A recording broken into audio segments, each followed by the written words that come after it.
اعوذ باللہ من الشیطان الرجیم بسم اللہ الرحمن الرحیم نحمدہ ونصلی علی رسولہ الکریم وآلہ الطیبین الطاہرین المعصومین اما بعد فقد قال الصادق علیہ الصلاۃ والسلام اکمل الناس عقلا احسنہم خلقا۔ امام جعفر صادق علیہ الصلاۃ والسلام فرماتے ہیں کامل ترین عقل مند ترین انسان وہ ہے جس کا اخلاق سب سے اچھا ہو۔ ناظرین، آپ کی خدمت میں سب سے پہلے ولادت امام جعفر صادق علیہ الصلاۃ والسلام اور ولادت حضرت رسول خدا صلی اللہ علیہ وآلہ وسلم بہت بہت مبارک ہو، اور آپ کی طرف سے اور اپنی طرف سے اصل وارث خوشی امام زمانہ کی خدمت میں تبریک اور تہنیت پیش کرتے ہیں۔ آئیے ناظرین، آج آپ کی خدمت میں کچھ امام جعفر صادق علیہ الصلاۃ والسلام کی سیرت سے پیغام جو شیعوں کے لیے امام جعفر صادق علیہ الصلاۃ والسلام نے پہنچائے ہیں لوگوں تک، جو ان کے عمل سے ظاہر ہوا ہے کہ ہمیں کیا کرنا چاہیے ان کی سیرت سے، جس میں نمبر ایک پہلا طریقہ کار اور طریقہ عمل جو امام کا اپنے شیعوں کے ساتھ تھا وہ یہ تھا کہ امام محبت اور دوستی کا اظہار کرتے تھے۔ ایسے پرآشوب دور میں، ایسے مشکل دور میں کہ جہاں 4 فقہ اہل سنت کا وجود ہوا ہو، جہاں 10 الگ الگ مذاہب شیعہ، ایسے ماحول میں بھی امام جعفر صادق علیہ الصلاۃ والسلام جب کبھی اپنے شیعہ کو دیکھتے تھے تو ان سے اظہار محبت کرتے تھے، ان سے دوستی کرتے تھے۔ زندان میں ہو تب بھی محبت، گھر میں ہو تب بھی محبت، مشکل میں ہو تب بھی محبت، غربت میں زندگی گزار رہا امام محبت کا اظہار کرتے تھے۔ آج کے دور میں سب سے پہلا پیغام یہ ہے کہ ہر شیعہ کو دوسرے شیعہ سے اظہار محبت کرنا چاہیے، نفرتوں کو دور کرنا چاہیے، سیاستوں کو دور کرنا چاہیے، اختلافات کو ختم کرنا چاہیے۔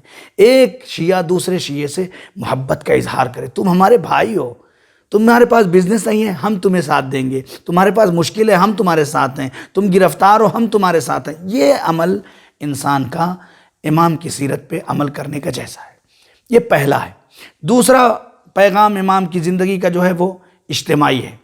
صرف تنہا ایسے نہیں، اجتماعی زندگی گزارو، لوگوں کے ساتھ مل جل کے رہو، لوگوں کی ترقی کے بارے میں سوچو، لوگوں کو پستی سے نکال کر بلندی تک لے کے آؤ۔ یہ فکر سماج میں ہر شیعہ کے اندر، ہر مسلمان، ہر انسان کے اندر آنا چاہیے۔ انسان کا ہدف زندگی کا ہے کہ اگر انسان کہیں پستی میں ہے تو اسے کسی بھی صورت سے اس پستی سے نکال کے باہر لائے۔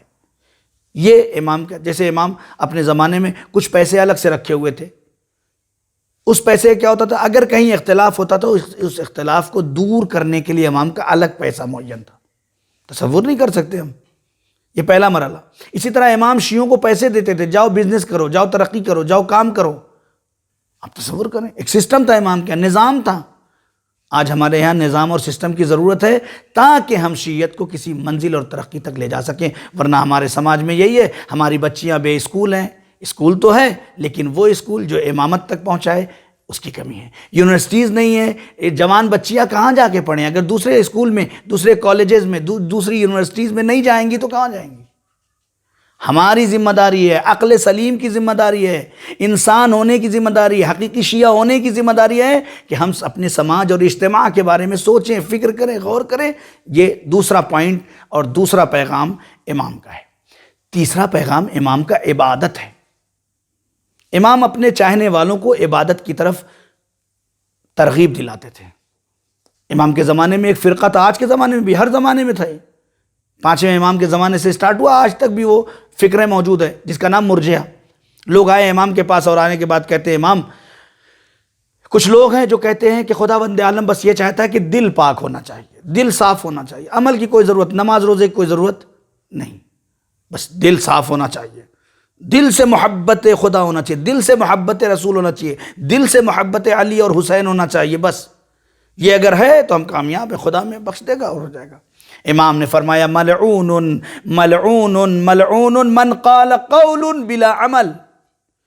امام نے فرمایا ملعون ہے وہ شخص کہ جو کچھ کہتا تو ہے لیکن عمل نہیں کرتا، بلا عمل کے قول ہے اس کا، کام کرنا نہیں ہے اس کو، زبانی دعویٰ ہے۔ امام کہتے ہیں ملعون ملعون ملعون اللہ اکبر، من قال قول بلا عمل، پھر فرماتے امام لا تنالو، جا کے کہہ دو ایسے افراد سے جو ہماری محبت کا دعویٰ کرتے ہیں اور اپنے آپ کو بلا عمل رکھتے ہیں، لا تنالو ولایتنا الا بالطاعہ، ہماری ولایت اس وقت تک دلوں تک اتر ہی نہیں سکتی ہے جب تک انسان خدا کی اطاعت، خدا کی عبادت، خدا کی نماز نہ پڑھ لے۔ اسی کے ساتھ امام نے فرمایا یاد رکھو لا ینال شفاعتی، اور ہماری شفاعت کو وہ پا بھی نہیں سکتا من استخف بالصلاۃ، جو بھی نماز کو ہلکا سمجھے گا۔ یہ عبادت کی طرف ترغیب دلانا ہے۔ امام بہت مانتے تھے، بہت چاہتے تھے، حتیٰ ایک بار روایت ہے کہ یونس سے امام نے کہا کہ تم جلدی سے گھر پہنچو، اس لیے کہ میرا ایک مہمان آ رہا ہے منا اہل البیت، جو ہمارے گھر میں سے ہے۔ یونس کہتے ہیں میں امام کے گھر تک پہنچا، جب وہاں دیکھا میں نے تو امام کا کوئی نہ نواسا ہے، نہ پوتا ہے، نہ بھائی ہے، نہ خاندان سے ہے، نہ خون سے ہے، امام منا اہل البیت کہہ رہے ہیں۔ جب دیکھا تو وہاں کھڑے ہوئے تھے عیسیٰ ابن عبداللہ، عیسیٰ ابن عبداللہ جو عرب بھی نہیں ہے۔ یونس کہتے ہیں میرے دل میں یہ خیال تھا، میں امام سے کہہ تو رہے تھے امام منا اہل البیت، لیکن میری سمجھ میں نہیں آتا۔ امام نے پوچھا کہ یونس تمہارے دل میں یہی تو خیال ہے کہ میں نے انہیں منا اہل البیت کیسے کہہ دیا، یہ ہمارے گھر سے؟ یونس ان کا کردار، ان کا اخلاق، ان کا شیعوں کے ساتھ ہمدردی کرنا اور ان کی عبادت اور ان کی اطاعت خدا، منا اہل بیت کی سنت، اور یہی نہیں فرمایا منا اہل البیت حیا و میتا، زندگی میں بھی اور مرنے کے بعد بھی ہمارے اہل بیت میں سے ہیں۔ لیکن امام نے صرف اتنا ہی نہیں کہا، امام نے عبادت کی طرف اپنے چاہنے والوں کو توجہ دلائی، آواز دی۔ ایک اور اسی طرح سے واقعہ ہے کہ جب ملنے والا آیا اور مل کے جانے لگا تو امام نے کہا وَأْمُرْ أَهْلَكَ بِالصَّلَاةِ، دیکھو تم تو بہت اچھے ہو، تمہارا کردار اچھا ہے، لیکن اپنے گھر والوں کو نماز کی ترغیب دو۔ آپ نماز پڑھتے ہو، ممکن ہے بہت اچھی نماز پڑھتے ہو، صبح پڑھتے ہو، نماز شب پڑھتے ہو، سب پڑھتے ہو، لیکن آپ کے گھر والے نہیں پڑھتے ہو۔ امام فرماتے ہیں جاؤ، جب جانا تو اپنے گھر والوں سے کیا کہنا، وَأْمُرْ أَهْلَكَ بِالصَّلَاةِ، اپنے گھر والوں کو نماز کی ترغیب دلاؤ۔ اللہ اکبر، یہ امام کی عبادت پیغام ہے۔ انسان کو چاہیے کہ اپنے خدا کی اطاعت کر، جب تک خدا نہیں ہے۔ امام حسین نے یہی فرمایا جس نے تجھے پا لیا اس نے کھویا کیا، جس نے تجھے کھو دیا اس نے پایا کیا۔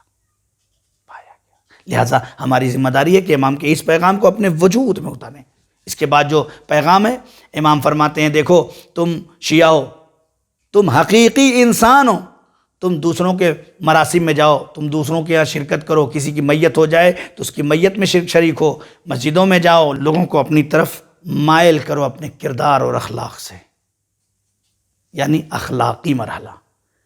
اس لیے کہ جب تمہارا اخلاق اچھا ہوگا تو ہمیں فخر ہوگا۔ یہ امام کا پیغام ہے۔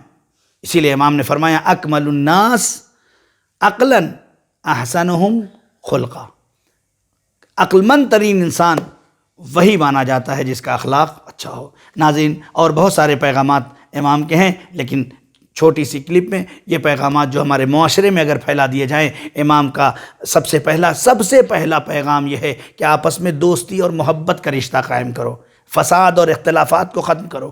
دوسرا یہ ہے اجتماعی مسئلہ، لوگوں کی مشکلات کو دور کرو۔ اگر اللہ نے ہمیں نوازا ہے تو ہم یہ چاہتے ہیں کہ ہمارا چاہنے والا کہیں غریب نہ ہو، کہیں فقیر نہ ہو۔ اگر برابر سے انسان ایک دوسرے کی مدد کرے تو سب قعر غربت سے نکل کر منزل کمال تک آ سکتے ہیں۔ لیکن اس کے لیے یونٹی ہونا چاہیے، سسٹم ہونا چاہیے اور نظام ہونا چاہیے، ورنہ ہمارے بچے ایسے ہی دوسروں کے اسکولوں میں پڑھتے رہیں گے، ایسے ہی دوسروں کی یونیورسٹیز میں جاتے رہیں گے، ایسے ہی دوسروں کے کالجز میں جاتے رہیں گے۔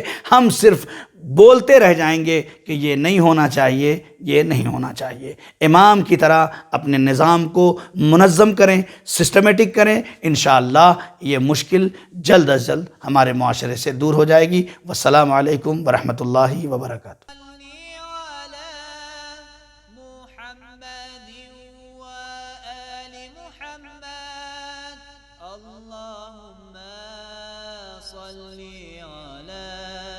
محمد وآل محمد